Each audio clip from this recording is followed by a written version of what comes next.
Hello guys, count me in. Ako din si Rosalie Custodio from Cebu, Philippines. Diyan nagpuyo sa Busan, Korea for 27 years.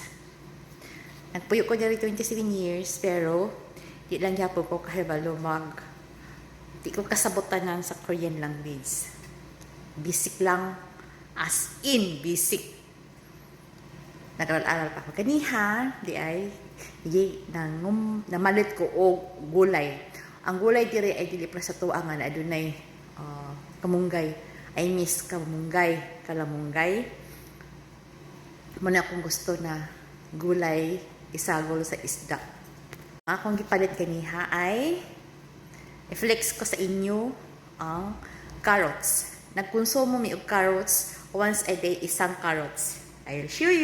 Money carrots ako napalit kaniha. So, natanan ay 20 piraso. So, by gipakpak na ba? Sa isang pack, duha ka buok, 1,000 won. So, 1,000 won equivalent to 40 pesos. So, kada isa niya ka-carrots ay nagkantidad o 20 pesos.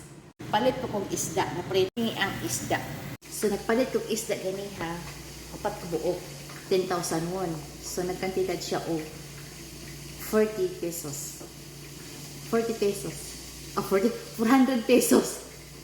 Ano siya? Apat niya siya ka buok. 400 pesos. Apat.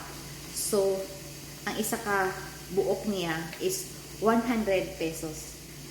10,000 won, equivalent to 400 pesos. So, 400 divide 4 is 100 pesos ang isa. Wow! Mani siya guys. Ito ipalit kini carrots. Kini na carrots ay from America. From China. Malaki, madagko kayo ang from China. Mani siya. Paibog ko sa inyo ha. Kini akong carrots. Sa sakadlaw ini, ang akong anak, nagkaon din siya og usa ka buok ingon ani. Muni iya ang konsumo for one day. Kung adunay natira nasa sa kay nani kadi man yan yung hurot ako i-blender. So guys, be wise to choose our food, the right food we intake, because our health is number one. God bless us all.